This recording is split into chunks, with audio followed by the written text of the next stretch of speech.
नमस्कार विद्यार्थियों, अपने पाठ नंबर 8 चल रहा था और पाठ नंबर 8 यानी साक्षात्कार लेने की कला और भाग आज अपने 5 पर अध्ययन करेंगे। ये इस पाठ का अंतिम भाग है। आज ये पाठ है लगभग समाप्ति की ओर है, पाठ पूरा हो जाएगा लगभग पूरा आज। तो आज हम पेज नंबर 64 से पढ़ने जा रहे हैं ऊपर ही ऊपर, और ये पैसेज जो पढ़ने जा रहे हैं वो बहुत ही महत्वपूर्ण है परीक्षा की दृष्टि से। इस पैसेज को आप अच्छे तरीके से पढ़ लें, याद कर लें। देखो क्या कह रहा है, प्रश्न ये बन रहा है अपना कि साक्षात्कार लेने वाले में कौन कौन से गुण होना आवश्यक है। साक्षात्कार लेने वाले में कौन कौन से गुणों का होना जरूरी है। तो आप लिखोगे कि उसमें नम्रता होनी चाहिए, नंबर 1 नम्रता। नंबर 2 लेखन शक्ति। नम्रता का मतलब होता है वह विनम्र भाव से बोले, प्रेम से बोले, अच्छा व्यवहार तरीके से बोले, यह नम्रता का भाव।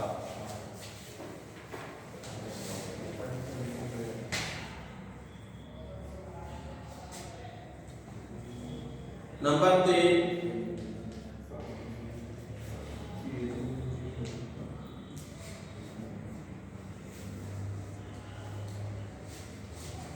जिज्ञासा।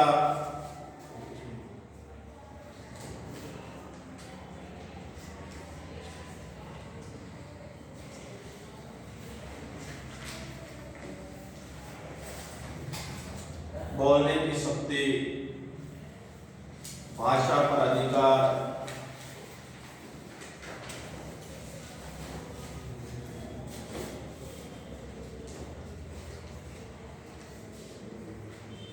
तटस्थता,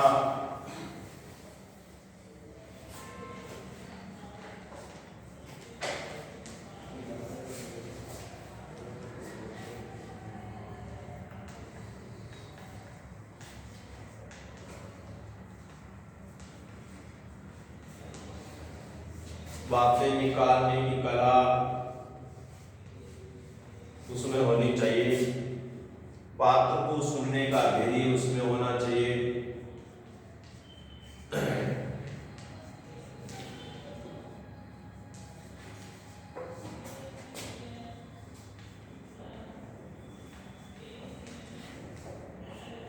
पात्र को सुनने का धैर्य, मनोवैज्ञानिक आधार पर बात करना। मनोविज्ञान का मतलब होता है कि पत्रकार में ऐसे गुण होने चाहिए कि साक्षात्कार देने वाले की मन की भावना को वो नहीं बताए ना, उससे पहले ही पहचान जाए, उसे कहते हैं मनोवैज्ञानिक आधार। यानी अगला आदमी कोई बात नहीं बताए, उससे पहले ही अपन उसकी मन की भावनाओं को समझ जाए, उसे कहते हैं मनोवैज्ञानिक आधार।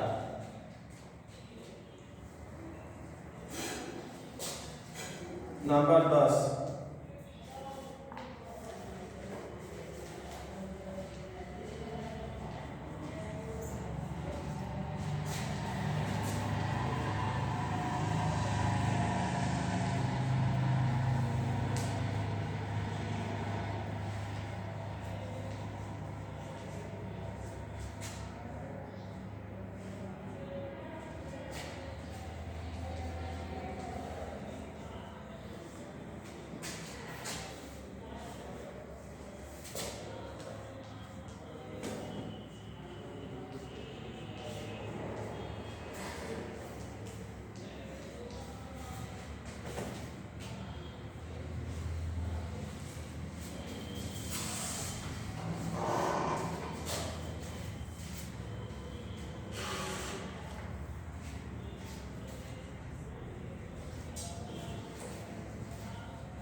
तो ये बातें हो गई 11 बातें। नम्रता यानी विनम्र भाव होना चाहिए, साधारण स्वभाव होना चाहिए, बात में कड़वाहट नहीं होनी चाहिए, कठोरता नहीं होनी चाहिए।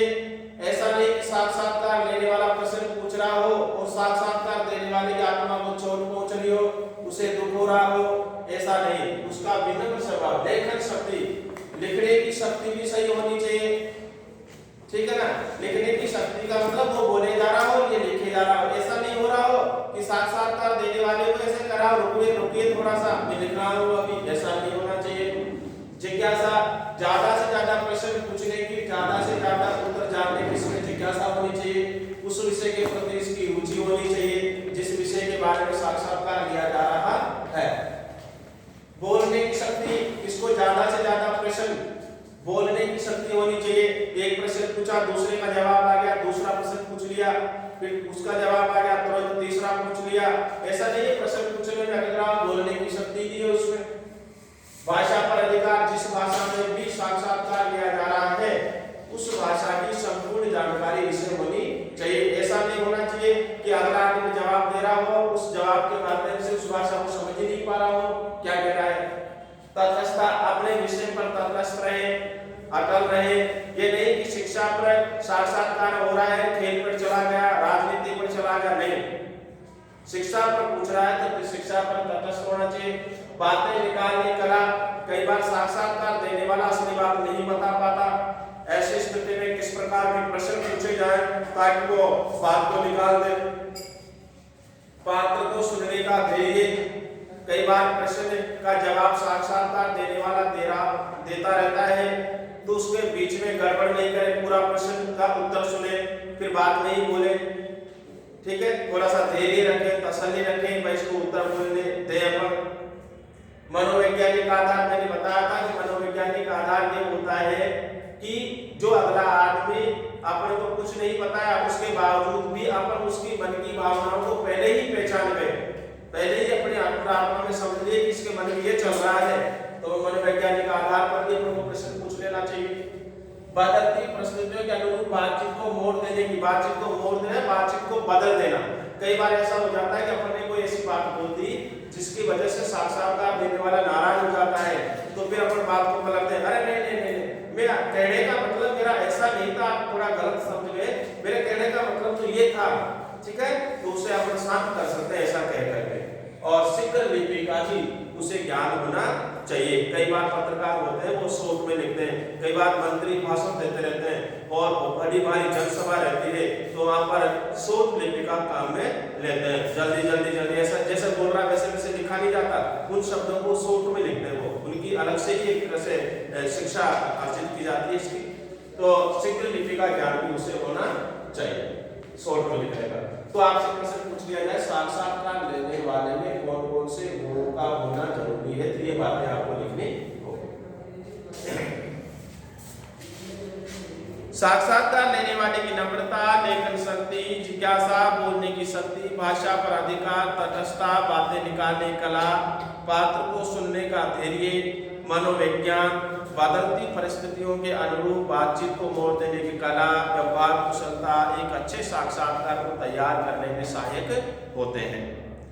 प्रिंट मीडिया में इंटरव्यू करने वाले को शीघ्र लिपि यानी शॉर्ट हैंड का ज्ञान होना जरूरी नहीं है, लेकिन उसके लिए टीवी और रेडियो के लिए जो होगा उसके लिए तो जरूरी भी होता है। लेकिन वाक्यांश, घटनाएं, तिथियां, स्थान, सिद्धांत, वाक्य, व्यक्ति ने मनोभाव जो भी लिखना चाहे उसे सहज रूप से अंकित कर निष्पक्षता से उसे डालना होता है। कि कोई भी अंकित तो डेट अंकित करनी हो, वाक्यांश को करना हो तो शॉर्ट लिपि का आपको ज्ञान होना चाहिए।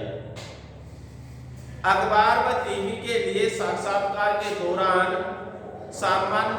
सामने वाले के सम्मान की रक्षा व अभिव्यक्ति को पूरा महत्व मिलना बेहद जरूरी है। अखबार या टीवी के लिए साक्षात्कार के दौरान सामने वाले के सम्मान की रक्षा और अभिव्यक्ति यानी जो बोलता है उसके बोलने के महत्व को, बोलने की जो बात है उस बात को महत्व मिलना चाहिए। कहने का मतलब कि जो साक्षात्कार दे रहा होता है उसका सम्मान होना चाहिए, उसके मान सम्मान और इज्जत का ख्याल रखना चाहिए।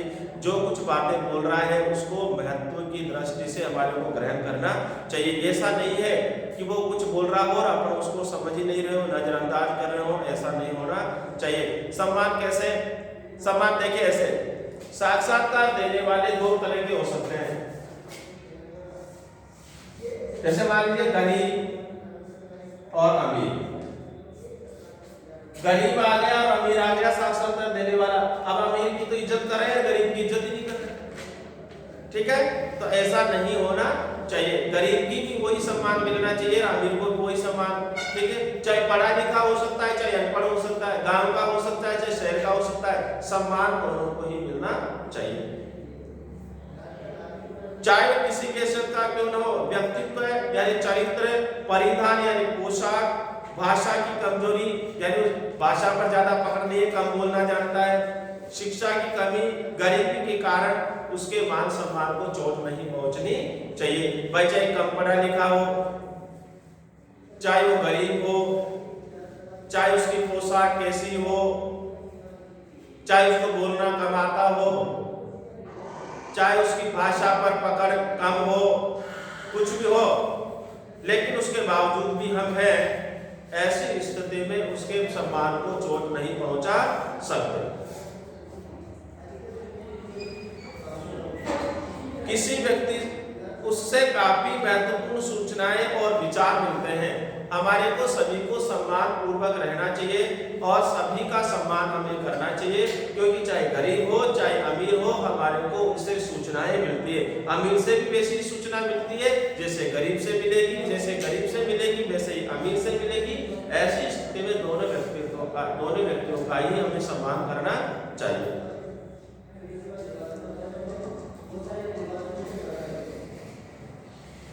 किसी व्यक्ति से साक्षात्कार करते समय हमें घमंड नहीं दिखाना चाहिए। किसको? पत्रकार को। कि पत्रकार घमंड के रूप में पेश नहीं आए, रूखापन, उस विषय में रुचि नहीं ले रहा हो, ऐसा नहीं होना चाहिए। जबरदस्ती साक्षात्कार देने वाले पर बात थोप दे कि नहीं, जैसे माने कहीं चोरी हुई हो, कहीं दुर्घटना हुई हो और किसी व्यक्ति साक्षात्कार ले रहे हो और अपने जबरदस्ती से बात थोप रहे हो कि नहीं आपने ही चोरी करी है, नहीं आपने ही एक्सीडेंट किया है, तो ऐसी जबरदस्ती से बात नहीं थोपनी चाहिए। रूखेपन से पेश नहीं आना चाहिए, घमंड के साथ पेश नहीं आना चाहिए। कौन पेश नहीं आना चाहिए? पत्रकार। किसके सामने? साक्षात्कार देने वाले के सामने।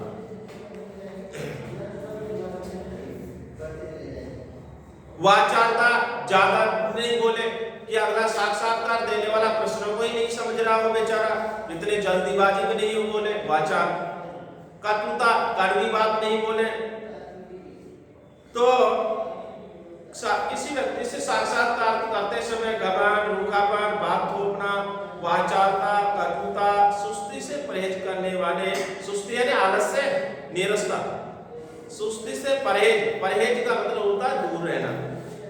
सुस्ती से परहेज करने वाले पत्रकारों ने सामने वाले के ऐसे दुर्गुणों को सहन करते हुए अच्छे साक्षात्कार प्रस्तुत करने में भी सफलता पाई है।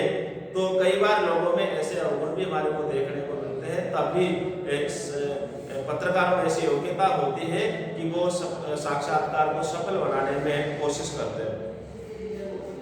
कई बार इंटरव्यू देने वाले भी बड़े चतुर होते हैं, साक्षात्कार देने वाले बड़े चतुर होते हैं। पत्रकार तो विद्वान होते हैं, उनसे ज्यादा विद्वान कई बार साक्षात्कार देने वाले भी मिल जाते हैं।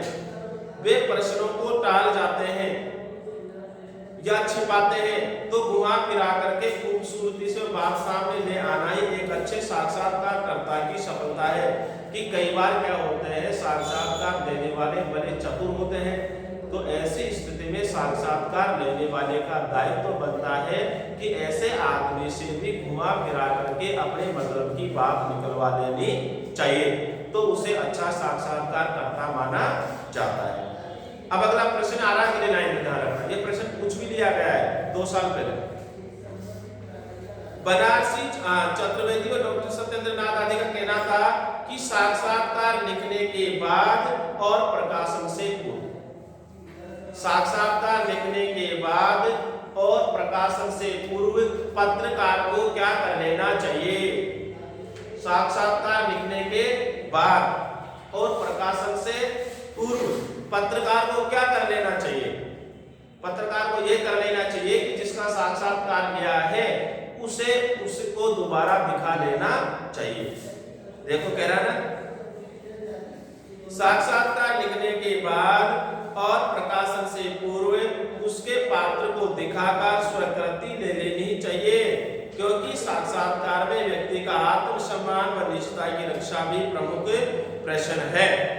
इसका मतलब ये हुआ कि कई बार क्या हो जाते हैं, साक्षात्कार में तो कोई और बात बताई जाती है और अखबार वाले कुछ और ही छाप देते हैं, प्रकाशित कर देते हैं। कई बार ऐसा देखने को मिल जाता है, या ऐसा भी होता है अखबार वाले ने जैसा साक्षात्कार लिया वैसा का वैसा ही प्रकाशित कर देते हैं, लेकिन फिर भी कोई राजनेता क्या करते हैं कि मैंने तो ऐसा बोला ही नहीं था, ये तो पत्रकार ने छाप दिया, ऐसे तो मैं तो ऐसा बोला ही नहीं था। तो ऐसी स्थिति में प्रकाशित करने से पहले जिसने भी साक्षात्कार दिया है उसको दिखा देना चाहिए कि कल आपसे साक्षात्कार लिया था, यही बातें थी ना, कल मैं इसको प्रकाशन के लिए भेज रहा हूँ। ठीक है, तो प्रकाशन लिखने के बाद और प्रकाशन से पहले साक्षात्कार देने वाले को ये बातें दिखा देनी चाहिए। हालांकि अधिकतर साक्षात्कार तैयार करने के बाद उनके पात्रों को दिखाया नहीं जाता, विशेष परिस्थितियों में दिखाया जाता है। लड़ाई झगड़ा होने की संभावना हो ना, उसमें मैटर को तो दिखा देते हैं, लेकिन हर साक्षात्कार को नहीं दिखाते उन व्यक्ति से। अधिकतर साक्षात्कार तैयार करने के बाद उनके पात्रों को दिखाया नहीं जाता, मगर उन पर कोई विवाद तब होता है जब साक्षात्कार में किसी व्यक्ति के कथन या तथ्य तोड़ मरोड़ कर समाचारों या अन्य रूप में परोस दिए जाते हैं। परोसने का मतलब पेश कर दिए जाते हैं। बड़े नेता अक्सर अपने बयान को मीडिया पर तोड़ मरोड़ कर छापने का आरोप लगाते अपनी बात से मुकर जाते हैं। मुकर जाने का मतलब मना कर देते हैं कि मैंने तो ऐसे बोला ही नहीं था, ये तो मीडिया वालों ने मेरी बात को तोड़ मरोड़ करके यानी गलत ढंग से पेश कर दिया। मेरे कहने का मतलब ये नहीं था, लेकिन मीडिया वालों ने उस बात को दिल का तार बना दिया है। कैसे ले अच्छा साक्षात्कार कि अच्छा साक्षात्कार कैसे लिया जा सकता है, उसकी बात करते हैं।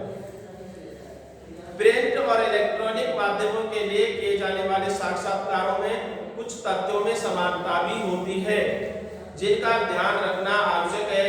उदाहरण स्वरूप दोनों ही माध्यम कौन, प्रिंट मीडिया और इलेक्ट्रॉनिक मीडिया, दोनों ही माध्यमों के साक्षात्कारों के लिए प्रश्नोत्तर शैली अधिकतर प्रयोग में लाई जाती है। कौन सी शैली लाई जाती है? प्रश्नोत्तर।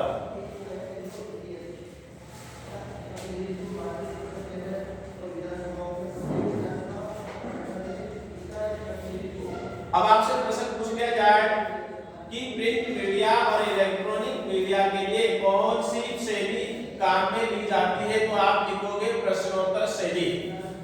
ठीक है, इसके लिए साक्षात्कारकर्ता को साक्षात्कार में शामिल होने से पूर्व ही संबंधित व्यक्ति के विषय से जुड़े कुछ प्रश्न तैयार करने पड़ते हैं। प्रश्नोत्तर शैली में क्या करता है? साक्षात्कारकर्ता यानी साक्षात्कार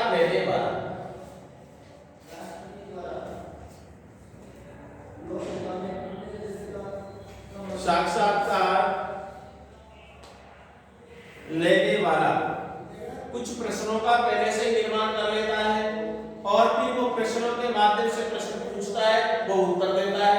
ये प्रश्न पूछेगा, वो उत्तर देगा। ऐसी स्थिति में फिर वो कौन सी शैली हो गई? प्रश्नोत्तर शैली। लेकिन पूरा साक्षात्कार बनी बनाई प्रश्नावली पर ही आधारित होगा तो नीरस हो जाएगा। कि अच्छा साक्षात्कार लेने के लिए अपने क्या करना पड़ेगा? प्रश्न बनाने पड़ेंगे, 10 प्रश्न बना लिए। लेकिन ये कह रहा है कि अगर 10 प्रश्नों को ही जाकर के पूछे तो अपना साक्षात्कार नीरस हो सकता है, आनंद नहीं आएगा। तो क्या करें कि जब अपन ने कोई प्रश्न पूछा, उसने उत्तर दिया, उसी उत्तर से क्या बना लो? दूसरा प्रश्न। तो यानी जवाब में से ही सवाल ढूंढ लो, जवाब में से ही सवाल बना लो, और भी आनंद आएगा साक्षात्कार लेने में। जैसे अपन पूछे कोई विद्यार्थी है, विद्यार्थी से अपन ने पूछे कि भाई कल विद्यालय क्यों नहीं आया, तो वो बोलेगा सर मैं मामा जी के चला गया था। क्या बोला? मामा जी के चला गया। अपन ने वो जवाब दिया, उसी जवाब में सवाल बोला मामा जी के क्यों गया था, उसका जवाब था मामा जी। अपन ने उसी जवाब से क्या बना लिया सवाल कि मामा जी के क्यों गया था, तो वो कारण बताएगा। प्रश्न इसलिए आवश्यक है कि साक्षात्कारता अपनी बौद्धिक क्षमता, अपनी बुद्धि के अनुसार प्रत्युत्पन्नमति यानी तत्काल प्रश्न बनाने की प्रत्युत्पन्नमति का मतलब होता है हाथों हाथ ही प्रश्न बना ले, तुरंत ही बुद्धि के अनुसार। साक्षात्कार के दौरान ही कुछ तात्कालिक सवाल भी पूछ ले, तुरंत ताजा प्रश्न भी पूछ ले। ये सवाल दिए गए जवाबों में से ही निकल आते हैं। ये सवाल कहीं ढूंढने की जरूरत नहीं है अपन को, जो जवाब देगा ना उसी जवाब में से क्या निकल जाते हैं सवाल। इन्हीं प्रश्नों के द्वारा साक्षात्कार में जीवंतता बनी रहती है, ताजगी आ जाती है, सजीवता आ जाती है, वो सब साक्षात्कार रुचिकर बन जाता है। पाठक हो, श्रोता हो या दर्शक पूरी रुचि के साथ साक्षात्कार को पढ़ेगा, सुनेगा और देखेगा। कब है? जब हम सवाल में जवाब में से क्या ढूंढ रहे हो सवाल, और फिर अगले आदमी से कर रहे हो। दोनों प्रकार के माध्यमों के लिए आयोजित साक्षात्कार में साक्षात्कारकर्ता को साक्षात्कार देने वाले का परिचय, उसके व्यक्तित्व, कृतित्व और पृष्ठभूमि के बारे में बताना चाहिए। कि जिस व्यक्ति का भी साक्षात्कार लिया जा रहा हो उस व्यक्ति के बारे में हमारे को सुनने वाले, देखने वाले और पढ़ने वाले यानी प्रिंट मीडिया और इलेक्ट्रॉनिक मीडिया के जो श्रोता, दर्शक और पाठक हैं उसको व्यक्तित्व के बारे में, उनका कृतित्व के बारे में, किसके कृतित्व के बारे में, जो साक्षात्कार देने आया है उसके बारे में साधारण नॉलेज उनको दे देनी चाहिए। तो वो समझ जाएंगे भाई कौन दे रहा है साक्षात्कार, कौन जवाब दे रहा है। साक्षात्कार में देने वाला पूरी सहजता से जवाब दे, तसल्ली से दे। साक्षात्कार देने वाले के भी कुछ कर्तव्य कि वो तसल्ली से जवाब दे, जल्दीबाजी नहीं करे, आराम से धीरे धीरे प्रश्न का क्या दे जवाब, सोच समझ करके। इसके लिए आवश्यक है कि साक्षात्कारकर्ता पहले प्रश्न पूछे और साथ ही साथ दाता के उत्तर देने के दौरान अनावश्यक हस्तक्षेप नहीं करे। इसमें यह है कि साक्षात्कार लेने वाला प्रश्न पूछ ले तो साक्षात्कार देने वाला जवाब दे रहा है, तो जवाब देते समय इसको नहीं बोलना चाहिए, पहले उसके पूरे जवाब को सुने, बीच में हस्तक्षेप नहीं करें, क्योंकि बीच में हस्तक्षेप करेगा तो वो कंफ्यूज हो सकता है, जवाब देने में थोड़ी गड़बड़ हो सकती है, तो वो जवाब देना जब तक इसको कुछ नहीं बोलना चाहिए। यदि साक्षात्कार दाता किसी प्रश्न का उत्तर विषय से परे हटकर, अलग होकर के, जैसे विषय है शिक्षा, विषय है शिक्षा, अब शिक्षा जो विषय है इस विषय पर ही उसको जवाब देना चाहिए।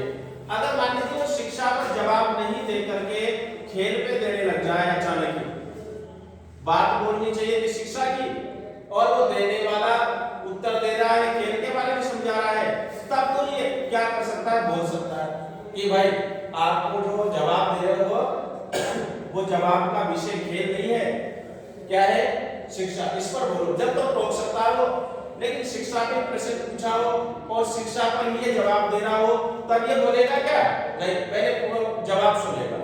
अगर मान लीजिए शिक्षा पे प्रश्न पूछा गया हो और खेल पर बातें बता रहा हो तब तो ये रोक सकता है, क्योंकि इसके पास इतना समय नहीं है कि शिक्षा का प्रश्न पूछा और खेल के बारे में भी सुने, शिक्षा के बारे में भी सुने। वो तो निश्चित समय होता है, जैसे मान लीजिए आधा घंटा है तो उस आधे घंटे में होना चाहिए। जब इस पे सुनने लग जाएगा 10-15 मिनट तो एक आ जाएगा, फिर बाकी प्रश्न कैसे पूछेगा वो। तो इसलिए अन्य विषय पर बात करें वो तब इसको रोक देना चाहिए, वैसे तो नहीं रोकेगा बीच में।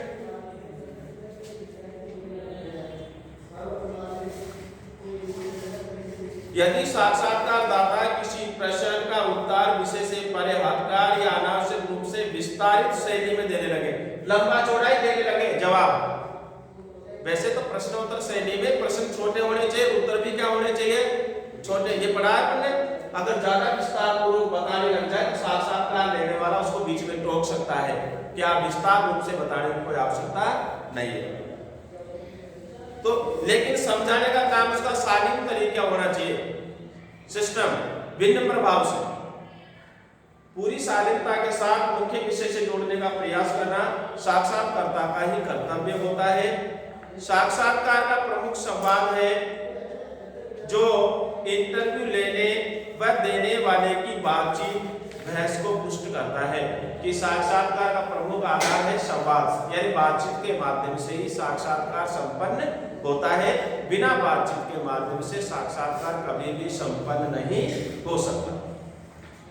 अब आपसे प्रश्न पूछ लिया जाएगा, लाइनें आ रही है, जैसे जैसे मैं बोले जाऊं आप आधार बना लेना कि साक्षात्कार निबंधात्मक या साक्षात्कार निबंध का रूप कब ले लेता है। साक्षात्कार निबंध का रूप कब ले लेता है, तो आपका उत्तर होगा जब एक लेखक अपने साक्षात्कार में परिस्थिति, पात्र का परिचय, वातावरण का चित्रण करने लगता है तो वह साक्षात्कार निबंधात्मक रूप ले लेता है। बन गया प्रश्न? तो आपका प्रश्न होगा कि साक्षात्कार निबंध कब बन जाता है। अगला प्रश्न आ रहा है आपका कि साक्षात्कार संस्मरण कब बन जाता है, तो आपका उत्तर होगा जब सामने वाला अपनी यादें बयान करने लगता है तो साक्षात्कार संस्मरण बन जाता है। ये विधाएं हैं, संस्मरण, कहानी, नाटक, एकांकी, यात्रा वृत्तांत, रिपोर्टाज, डायरी, ये क्या है? विधाएं हैं। तो आपसे प्रश्न पूछ लिया जाए कि साक्षात्कार निबंध कब बन जाता है, तो आपका उत्तर यह है कि जब एक लेखक अपने साक्षात्कार में परिस्थिति, पात्र का परिचय, वातावरण का चित्रण करता है तो वह निबंध बन जाता है। अब आपसे प्रश्न पूछ लिया जाए कि साक्षात्कार संस्मरण कब बन जाता है, तब आप लिखोगे जब सामने वाला अपनी यादें बयान करने लगता है, अपनी यादों के बारे में बताने लगता है, तब वो साक्षात्कार संस्मरण का रूप ले लेता है। अब आपसे पूछ लिया जाए कि रेखा चित्र, साक्षात्कार रेखा चित्र कब बन जाता है, तब आपका उत्तर होगा जब लेखक अपने पात्र की वेशभूषा, व्यक्तित्व का वर्णन करने लगता है तो वो साक्षात्कार रेखा चित्र बन जाता है। आपसे प्रश्न पूछ लिया जाए कि आलोचना की साक्षात्कार आलोचना कब बन जाता है, आलोचना भी विधा है, आलोचना भी क्या है? विधा। तो आप लिखोगे जब सामने वाला किसी घटना, पात्र या परिस्थिति पर आक्रोश प्रकट करने लगता है तो आलोचना के तत्व भी दृष्टिगोचर होते हैं, यानी दिखाई देने लगते हैं। फिर भी के साक्षात्कार तो साक्षात्कार ही रहेगा, चाहे कितने ही रूपों में वो बदल जाए।